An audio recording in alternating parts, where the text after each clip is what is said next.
Hello friends. So here we'll be talking about the next two glands after completing the four previous glands. Here particularly we'll be talking about the thyroid gland and the parathyroid gland. ठीक है, तो इस दो glands के बारे में हम बात करेंगे. तो let's talk further. सबसे पहले हम स्टडी करेंगे कौन सा ग्लैंड, थायराइड ग्लैंड. ठीक है, लेट्स सी थायराइड ग्लैंड कहाँ लोकेटेड है. तो थायराइड ग्लैंड इज लोकेटेड, जो ये जो पूरा स्ट्रक्चर है इसे हम ट्रैकिया कहते हैं और ट्रैकिया के आगे ये लोकेटेड है. सो इट इज, दो it is given in your text book dorsal side, but actually it is located on the ventral side. ठीक है, तो ट्रैकिया के वेंट्रल साइड पे ये लोकेटेड है. Actually it is having two lobes, one is this lobe and the another one is this lobe, and these two lobes are connected with each other by a structure which is located over here, and this structure is known as isthmus. You can see I've labeled over here, it is known as isthmus. ठीक है, तो the two lobes are connected with each other by a structure called isthmus. Here you can see this. Okay, further it is made up of follicular cells. Now you can see over here some small lobulated structure is given. I would just show you over here. You can see this small lobules like structure are given over here. So it is made up of cuboidal epithelium and these cells are known as follicular cells. ठीक है, इसको हम कौन से cells कहते हैं, इसे हम कहते हैं follicular cells. Now this thyroid gland secretes a gelatinous fluid के जैसा हार्मोन सिक्रीट करते हैं जिसे हम कहते हैं T3.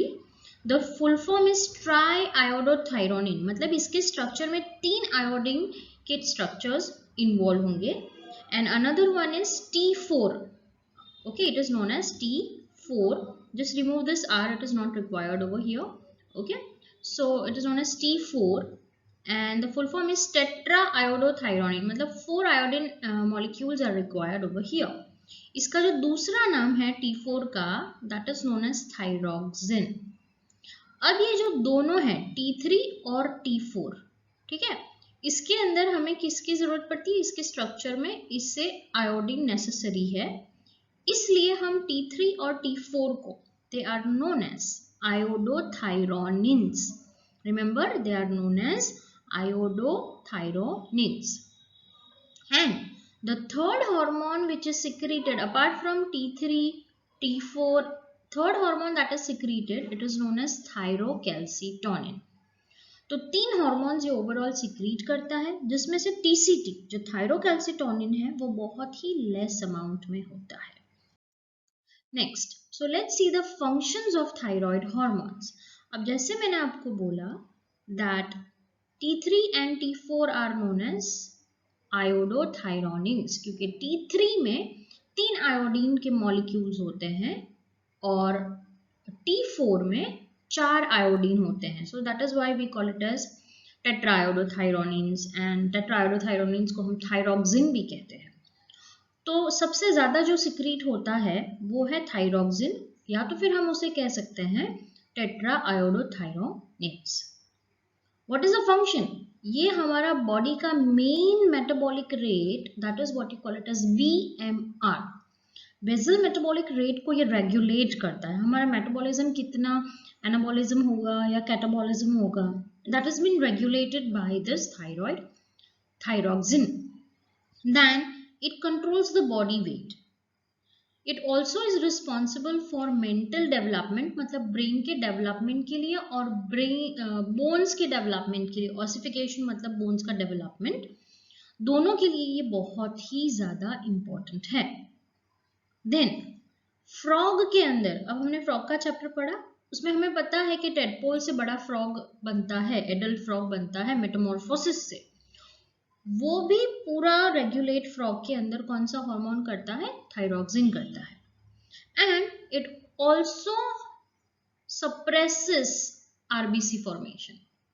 उसका मतलब क्या हुआ, एरिथ्रोपोएसिस को ये सप्रेस करता है. एक्सेस ब्लड सेल्स बनने से ये लाइक इनहिबिट करता है, मतलब बहुत ज्यादा ब्लड नहीं बने उसकी ये चेक रखता है. सो एरिथ्रोपोएसिस याद रखना, एरिथ्रोपोएसिस को ये सप्रेस करता है या रेगुलेट करता है. Next is T3, that is known as triiodothyronine. It regulates the amount of oxygen in the body. मतलब बॉडी के अंदर ऑक्सीजन और एनर्जी कंजम्पशन को ये इंक्रीज करता है. Ultimately it increases the metabolic rates. आप कह सकते हो इट इंक्रीजेस द कैटाबॉलिज्म. आप कह सकते हो it increases the heart rate of the body. जितना ऑक्सीजन ज्यादा जाएगा उतना हार्ट रेट अच्छा बेटर होगा. और हार्ट को हेल्दी बनाने में या हार्ट में से जो कुछ भी ऑक्सीजन वाला ब्लड जा रहा है उसको वो इंक्रीज करेगा. The third hormone is known as thyrocalcitonin, जिसे हमने कहा है TCT. It is also known as TCT. Now what is the role of this TCT? First of all, it is secreted by parafollicular cells. ठीक है. T3 और T4 is secreted by follicular cells and this is secreted by very less amount of cells which is known as parafollicular cells. इसका main function ये है कि ये blood के अंदर और बोन्स के अंदर कैल्शियम और फॉस्फेट का लेवल को ये रेगुलेट करता है. अगर ब्लड में कैल्शियम ज्यादा है तो ये उस कैल्शियम को ब्लड से निकाल के या ब्लड में से कहाँ ट्रांसपोर्ट कर देता है. You can see the arrow over here to the bones. ठीक है, मतलब बोन्स के फॉर्मेशन में ये हेल्प करता है.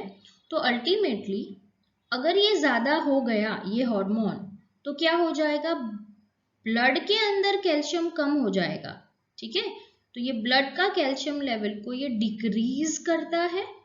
ठीक है, और इसी वजह से हम इसको हाइपोकैल्सेमिक हार्मोन कहते हैं. हाइपो का मतलब कम, कैल्सेमिक मतलब ब्लड के अंदर कैल्शियम को ये कम करता है. क्योंकि ये सारा ही कैल्शियम, सारा मतलब ऑलमोस्ट कैल्शियम ये क्या करता है, निकाल के कहाँ दे देता है, it is giving it to the bones. So remember that it helps in the ossification या तो फिर हम कह सकते हैं formation of bones. Now disease which is related to hyperthyroidism या thyroid gland के related disease है. Let's say अगर कोई थायराइड ओवर एक्टिव है, मतलब थायराइड ग्लैंड में से बहुत ज्यादा थायराइड हार्मोन रिलीज हो रहे हैं, particularly T4 that is thyroxine, तो उस कंडीशन को हम कहेंगे हाइपर. हाइपर का मतलब ज्यादा सिक्रीट होना, उसे हम कहेंगे हाइपरथायरॉयडिज्म. तो वो कौन से केसेस में देखा जाता है? The first thing that it is seen is in the thyroid cancer. Now what is thyroid cancer? Now you can see that there is one nodule. ठीक है, नोड्यूल मतलब गांठ जिसे हम कहते हैं, अगर थायराइड ग्लैंड में होती है तो उस कंडीशंस को हम कहते हैं थायराइड कैंसर. तो उसमें हमें हाइपरथायरॉयडिज्म या फिर हमारी बॉडी में थायरोक्सिन का अमाउंट बढ़ जाता है ब्लड के अंदर. Second is exophthalmic goitre, extremely important. Exophthalmic goitre क्या है? ये एक ऑटो इम्यून डिजीज है. ऑटो इम्यून डिजीज वो होती है जो इनक्योरेबल होती है और हमारी बॉडी की इम्यूनिटी बॉडी के अगेंस्ट होके काम करती है. रिमेंबर, ऑटो इम्यून डिजीज का मतलब क्या है कि बॉडी की जो इम्यूनिटी होती है वो बॉडी के अगेंस्ट होती है, मतलब वो बॉडी पर ही अटैक करती है. तो उस कंडीशन को हम कहते हैं auto immune disease. Generally immunity हमें प्रोटेक्ट करती है, लेकिन इस केस में इम्यूनिटी हमारे अगेंस्ट होके हम पर ही अटैक करती है. या तो फिर हम इसे ग्रेव्स डिसीज भी कहते हैं. ग्रेव्स क्योंकि ये इनक्योरेबल है. ठीक है, तो एक्सोप्थेलेमिक गॉइटर ग्रेव डिसीज एक ऑटो इम्यून डिसीज है. काफी बार नीट में पूछा गया क्वेश्चन है.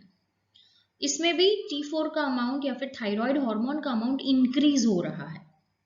सिम्टम्स है प्रोट्रूडिंग आईबॉल्स. आप देख सकते हो इस फिगर में कि ये जो इमेज है लड़की की, उसकी आंखों की जो साइज है वो काफी बड़ी है. फिर next symptom is thyroid gland का एनलार्जमेंट. तो आप देख सकते हो कि गॉइटर जैसी कंडीशन आपको यहाँ पे देखने मिल रही है. इसका गला यहाँ पे can see that it is large. Increase basal metabolic rate, heart rate increase हो जाता है, मेटाबॉलिज्म इंक्रीज हो जाता है, मसल्स वीक हो जाते हैं और वेट लॉस होता है. अल्टीमेटली इसका कोई क्योर नहीं है, तो it can cause even death. So these are the two conditions, that is thyroid cancer and exophthalmic goiter, which is condition related to hyperthyroidism. Next we will talk about hypothyroidism. जहां भी word आता है hypo, hypo का मतलब होता है कम, less. ठीक है, हाइपर का मतलब होता है ज्यादा, हाइपो का मतलब होता है कम. तो अगर थायराइड हॉर्मोन्स कम सिक्रीट हो रहे हैं, less secretion of thyroid hormone is known as hypothyroidism, and it is because of the deficiency of iodine in the diet. Diet के अंदर आयोडीन की अगर डेफिशिएंसी है तो ये हो सकता है. The first condition is known as myxoedema. Generally ये विमेन में देखे जाता है, और इसमें क्या कंडीशंस देखी जाती है कि विमेन गेन्स वेट. ठीक है, और वुमेन का अपीयरेंस कैसा हो जाता है, पफी हो जाता है, क्योंकि स्किन के नीचे आई वुड से सबक्यूटेनियस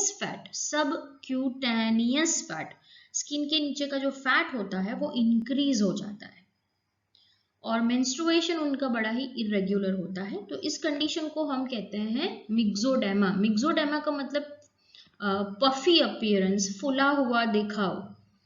अगर लेट्स से कि किसी फीमेल के अंदर हाइपोथायरॉयडिज्म है, उसकी बॉडी में थायराइड हार्मोन्स कम है, और अगर वो प्रेग्नेंट हुई तो उसके बच्चे को जो उसके फीटस में डेवलप हो रहा है उसे क्रेटिनिज्म होगा. विमेन को नहीं, उसके बच्चे को क्रेटिनिज्म होगा. विमेन को मिक्सोडेमा होगा, लेकिन बच्चे को क्या होगा, क्रेटिनिज्म होगा.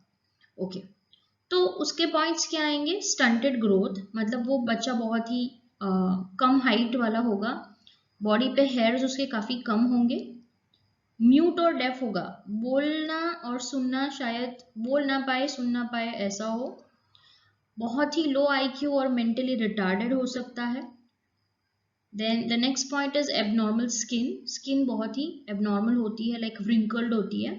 तो you can C over here in the image the person is suffering from the cretinism. ये ऐसा बच्चा है जो क्रेटिनिज्म से सफर कर रहा है.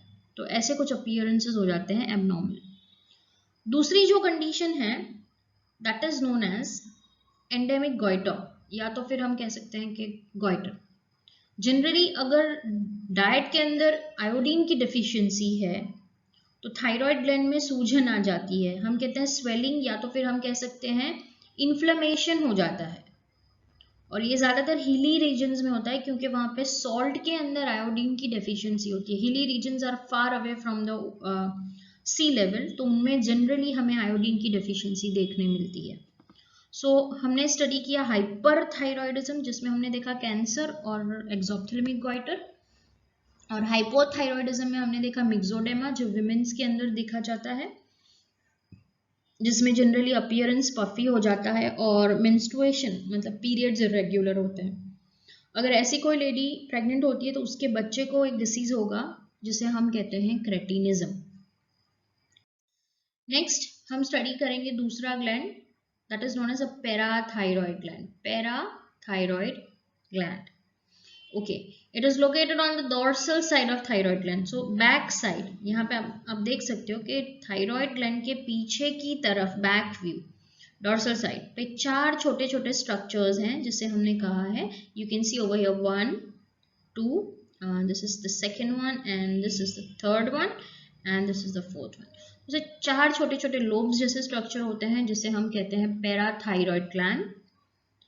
And it secretes a hormone called PTH, जो अगेन पेप्टाइड नेचर का है, और जिसे हम कहते हैं पैराथायरॉयड हार्मोन.